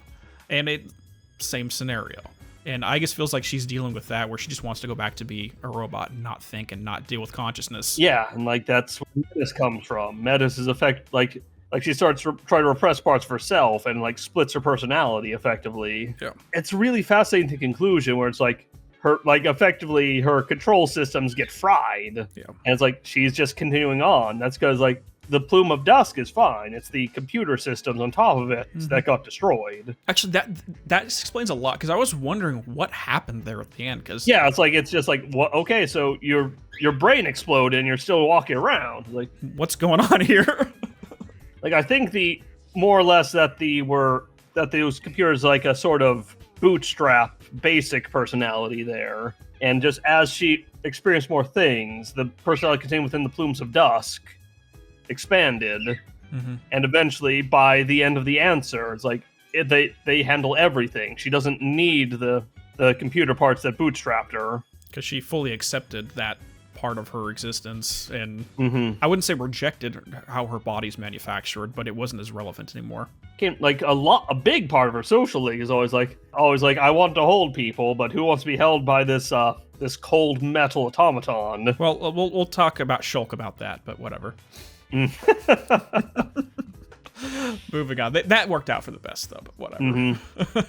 And again, like everyone has like relationships with death. It's like Aegis's she doesn't have a set lifespan like everyone else. Like, she could fully be alive for centuries and centuries. And, like, she comes to the conclusion, like, all right, I will live life fully embrace all of these relationships. When you all die, it will be incredibly painful. But I will remember everything, and I will honor all of you for however long my life goes. Like, I mean, absolutely beautiful. Do you think it would be reasonable? Like, I know they don't do a lot of cross stuff, but wouldn't it be interesting if we get to the point where we have, like, Persona 20, and Aegis just randomly shows up and has, like, either a background or assistant character? I mean, it depends on how you do it, really. It's, like, there are a lot looser on these things with, like, the spin-offs. Like, Persona 4 Arena is Persona 3 and Persona 4 Crews teaming up. Yeah. And it's a lot of fun. Oh yeah, I fully plan on playing those once I finish up 5, just for the fun of it. Yeah, with the mainline ones, like, to an extent, it's like I think it's good that, like, Cease doesn't show up in Persona 4, because there's no way they won't just, like, undercut the investigations team there. It's like, yeah, like, I think, like, let them do their own thing, but when we get to more of the crossover events, I mean, even if it's just, like, she shows up as the quote-unquote wise old man figure for a new group and doesn't participate for whatever reason. Yeah, it's like it'd be hard to Like, why is the walking tank not? Why are you not helping, lady? Yeah, like I feel like it would be hard to justify that, but it'd be just for the world building. I think it like at least at some point in the far future. Yeah, it's like you could probably do something. It could definitely be interesting. Like I definitely love seeing these characters interact. Yeah, because like it'd be almost interesting just from a story perspective on her that over time she becomes like the guardian of Persona users moving in perpetuity. That she becomes Zordon. Dude, you just went and turned a cute thing into a what the fuck? I did not want to see her head that big talking to me through a projection. But anyways, moving on. But like if we follow like her ability to basically live in perpetuity and her ability to summon a persona and her desire to connect with the world and remain invested in it, it's kind of like the logical conclusion that that's kind of where things would go with her. You know what I mean? I'd kind of hope that the numbered entries will always be relatively self-contained. And 100%. The crossover fun, I think, can be in the spin-offs. Yeah, I'm down for that, 100%. Continuity is weird in the Persona games. Or Persona 3 and 4 are definitely same continuity. Like you visit the school in Persona 4. Oh gosh. Okay, so I don't know anything about this but I've seen the memes about it.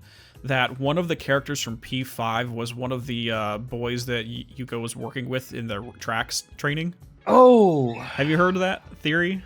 I think it's like I don't know the names of the characters. I just see like the images and the memes of it. I'm like, no, don't look at that. Like I have a hard time putting Persona 5 and Persona 3 in the same continuity because, well, after Persona 3, Cease actually continues on monitoring like shadow events. Okay. As like I can't imagine if they're in the same continuity as Persona 5 that they wouldn't show up at some point because there's big events like major events. Clearly something weird's going on in Tokyo. It's like there's no way the Persona 3 team would miss this, so I can't explain why they wouldn't show up. Well, why didn't if 3 and 5 are in the same continuity. Why didn't they show up in 4 then? If they're basically the FBC of this universe at this point. It was actually a little after the end of Persona 4 that they actually formed the Shadow Hunters, I think is what they're called. Gotcha. The Shadow Operatives. Okay. Like they actually it's around the end of Persona 4 they formally organize it, and Persona 4 is a lot more self-contained. Yeah. You have a murder case in a small town, and to the outside, that's about all seems to be happening. Persona 5 is in Tokyo, and there's a lot more overt weirdness that begins to leak into reality. Yeah, and it's not like Apathy Syndrome where it's like a giant, what the fuck is this? Yeah, it's like in Persona 4, it's mostly they go into the TV world, and they stop anything weird from hitting into the real world. Yeah, okay, that's fair. So I think it's reasonable that their ability to detect things would not be as good in that time, and Persona 4 is much lower key. And if I remember correctly, four took place only 2 years after 3? Yeah, 2 years after canonically. 3. Because I know that what's her face was a first year, now she's a third year. Yeah, Chihiro is Chihiro, yeah. Yeah, Chihiro is now the student council president, which honestly, if you're doing one cameo, I think she was a really good choice. Yeah, because it didn't feel like her story arc was concluded. It just sounded like it felt like she got to just to circle everything around to the theme. She got to the death part of it, but we didn't see her build back out of it. Yeah, it's like we see that she's more open. Like she can now stand on her own 2 feet and start doing things. As seeing the culmination of that's really nice. I mean, or if we want to get all chemical on it, she didn't reincorporate. She didn't ferment the new personality in yet. We got to the point where everything's separated and everything's distilled, but we haven't gotten to the fermentation phase. Yeah. So yes, she was a good choice there. It's very satisfying to see the super timid girl who could barely talk to people is now very clearly this charismatic leader figure. Whereas you could kind of see that inside of her in 3. So it's very satisfying to see that the lessons she learned from Makoto, she was able to really integrate and carry forward. And on that note, I'll just say that I am so glad if they had to pick any teacher to show up in 4, it was Edogawa. It had to be. Dude, he is my boy. I almost want to change my profile picture to him, because that is me. He is me. I definitely, whenever I go on long tangents, just like start like having Edogawa footage in my videos. Like in Reload, I started like writing timestamps for things that I want to clip. I end up with over 400 of them. It was like every single time Edogawa teaches a class, I just in my notes, but Edogawa lecture, timestamp clip. I mean, everything that comes out of his mouth is important, period. Yeah, it's like, if nothing else, he's sort of the soapbox for the developers. Yeah. To say what was inspiring them. So it's like his lecture on the Arcana is like essential reading to understand what they're doing here. It's actually like really kind of my evidence that like I'm not crazy. It's like the developers really were looking at it in these terms. Well, that was what like I already knew, because like let's go back to Persona 4 for example. We all knew what they were going with the shadow confrontation, integration, all that fun stuff. But near the end of the game, you have a random conversation with the principal that you can miss, where he starts going off on Jungian themes just on the second floor, just randomly. I'm like, boom, there we go.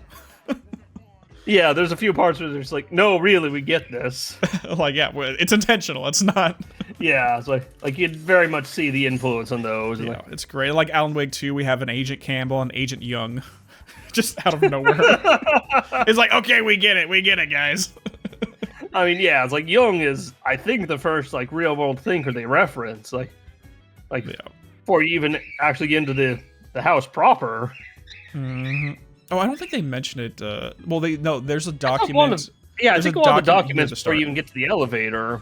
Yeah, it's before we cleanse the first control point, right before we jump down. Sorry, that early. Yeah, if you go straight, turn right, it's going to be on the table next to a couch. I know that game way too well. Yeah, no, I'm picturing the exact location too. Yeah, but they had the character archetypes. Yeah, there's a character in the sheriff's station that was Agent Young. He gets killed, but whatever. Oh. He met, or at least we presumed dead. He was working with Estevez, but besides the point. Sorry, I can't divorce the remedy out of me for any stretch of time. Yeah, I'm straining to not go down the rabbit hole.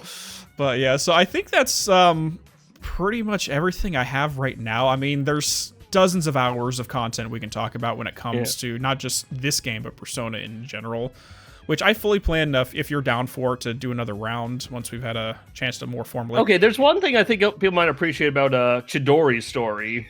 Sure. Like, there's a few things that, like, I think weren't well explored. Like, Junpei, like, is visiting Chidori, like, as she's being held in the hospital. Like, there's a scene where I feel like the English translation really lost some of the complexity of the story. That's actually kind of hilarious.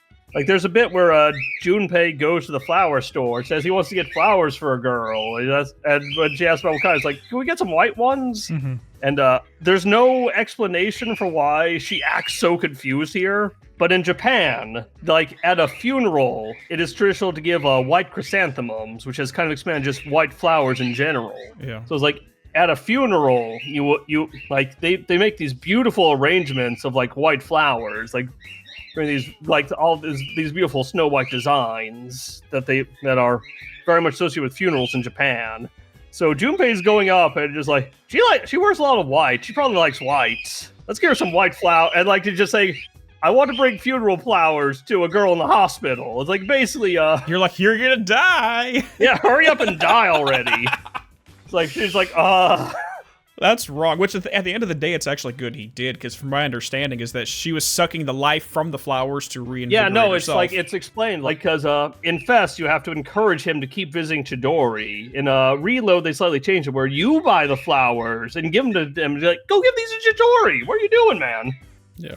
After she dies, like the doctor says, like she has the power to transfer her life force to other things to heal them. And whenever Junpei would visit, she would do it to the flowers. She would give her life force to the flowers. Yep. Especially she would give it to the ones Junpei gave her. And then they gave it back once the time was right. And then, it's after she died, like, which is also something on its own. It's like, she says that she knew the day she would die from the moment she awakened, which means, like, when she goes out there that night to fight the team, she is going there certain Cease is going to kill her. She's just willing to die for the cause, because, like, she wants to like, the thing is, like, because she was so terrified of death, she gets adopted into Takaya's worldview, where it's like, don't value life, so you won't fear death.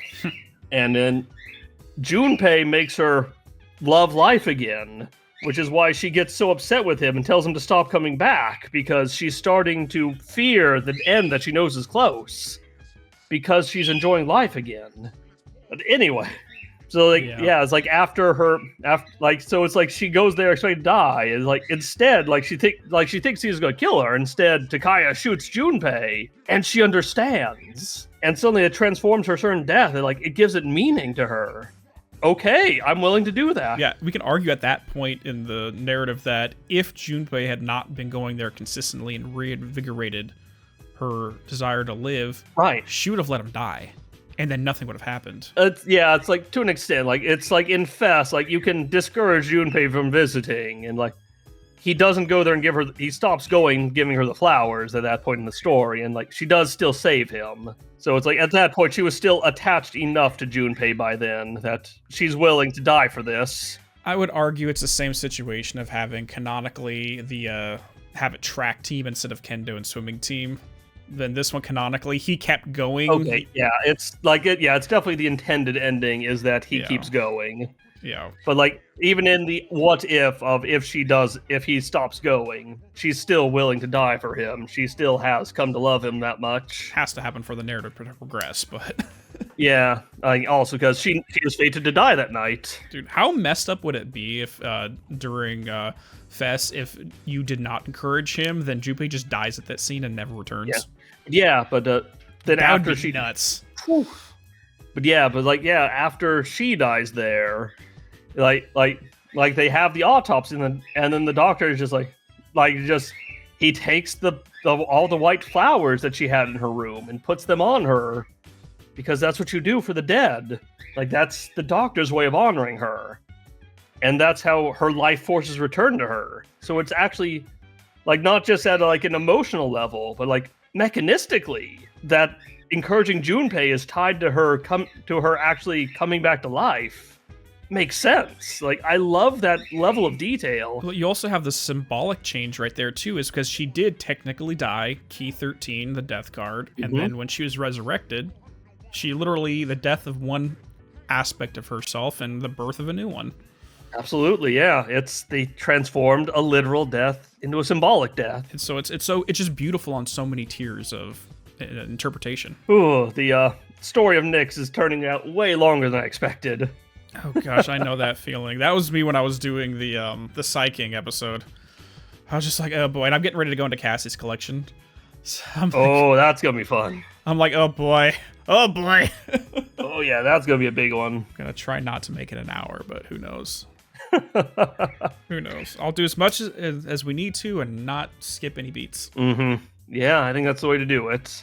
But yeah, like it feels like a lot of what the story ends up coming down to is the physical and the symbolic and various versions of how death can manifest itself into our daily lives, and it doesn't necessarily have to do with physical deaths. And that seems like the entire point of the story, which it's explored from every angle in various ways, which is really cool. Yeah, it's like every party member has their own relationship with death. Like every single one of them has a distinct different one where they go on their quest of how to overcome their hang-ups and reach a healthier way of seeing it.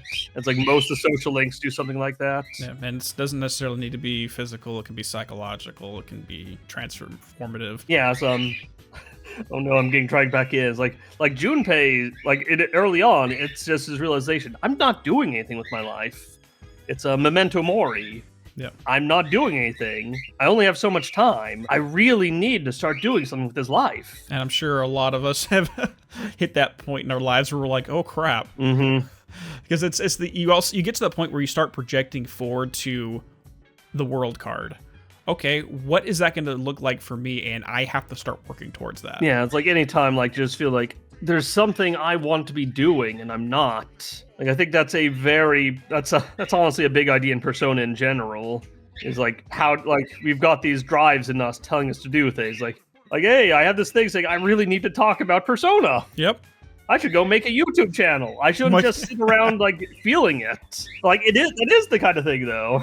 Yeah, like that's kind of the reason, like, not the same reason, but it's part of why like I started my channel too. Is just I wanted to start showcasing the medium of literature through video games as a righteous form of literature that should be analyzed, that should be studied, and should be appreciated by a wider audience, and not just be seen as like a tabletop game, if you know what I mean. Yeah, it's like that's pretty much how I felt. It's like for me, it's like I see there's so much depth to these stories. It's like I'm not hearing anyone talk about it, and like I need like I need to just hear someone talk about it, even if it's just me. And no one's listening. I don't care if no one's listening, but I need to talk about it. Yeah, it's like it'd be nice if people listen, but it's not really about that. And that's why a lot of my stuff ends up being chaotic, and like you know what's coming up. We're gonna be yeah, it's like there's this voice in you screaming to get out. Like it needs to be heard. Like even it's just like it's like you can't quite articulate. Like even just making the videos, like it helps give form to that. It's like gives you a release. Yep. So I guess to sum everything up on that note is find out what you're passionate about and figure out how you can express that and go to town with it. I'll definitely say I have a video on that. Cough, cough. Cough, cough. Oh. I mean, that one is, I think I just called it The Nature of Desire. Oh, no, you got, no, you gave me the name. Yeah, it's like Desire, an Antidote to Apathy. An Antidote to Apathy, yes. Like, yeah, that is so freaking good, dude. Like, I'm never going to come with a title that good. See, it's always better when it's for someone else, not for yourself, because my titles are shite. I think you have some pretty good ones. But like that one, like, oh my, like I feel like like that one did particularly well, and I'm pretty sure a lot of that is your title. Yeah, I'll throw that in the description below for anyone who wants to go check it out as soon as you're done. Here, actually. Yeah, it's like I dream of the day when you played the Persona game, so you can actually watch my videos. Oh god, yeah. As soon as I finish 5, then I'm gonna go through all your stuff. Yeah, like the next one will just be Persona 3, so you'll be able to watch that one. Copy that. Sounds good to me. I appreciate it, dude. But you got anything else you want to plug in, say before we close this off? Not really. I hang out on the Discord a lot. People always seem to think I'm a mod on your Discord for some reason. It's like, you might whenever as well there's be trouble, like people at me. It's like, okay, I can't do anything. I'm not a board member, but okay. Well, I am a board member. You're a board member. You're not a, what's TA? Yeah, TA. I forgot what the teacher's assistant for the mods. Dude, I don't even know what my own Discord does. Yeah, it's like, no, it's like, I think, part is like, I think people thought that the board members were the mods. So it's like, no, it's the TAs. It's the TAs, yeah. Maybe I should do some changes in naming scheme. Yeah, I was like, anyone want this? Come hang on the Discord if you like stuff like this. Like the whole community are cool people. 100%. Like other than that, yeah, I was like, I talk about stuff like this on my Twitch. So do that. I have a YouTube that covers similar ideas, I think, to Dean here. Just mostly Persona so far. Probably mostly Persona for a while. I have so many things to talk about. Oh, I know the feeling. 100%. Oh yeah, it's like, how many Control videos do you have? It's like, we're not done. We're never gonna be done. Yeah, that's Persona is my white whale there. It's like, there's always, I think I'm always hunting down more things to talk about. It's crazy. But yeah, so if you guys liked this discussion, let us know. I'm more than happy to do another one of these. Maybe we can have Persona 4 as the main point of the subject for the next one. Maybe we can do more P3, P5 once I finish playing it. Yeah, there's so much to talk about. So if you guys are interested or have a specific topic you want to hear discussed, let us know. And we'll get something scheduled. Sounds good to me. Sounds good. All right, guys, I'll let you all go. Thank you so much, Early Break, for taking a couple hours here to chat with me on this stuff. And I'll talk to you later, man. Later, man. Have a great day, everyone. Thank you all for watching. If you enjoyed, please drop a like and subscribe to receive updates on future uploads. If you would like to help support the channel, a Patreon has been set up and the link is in the description below. Have a great day and peace be with you all.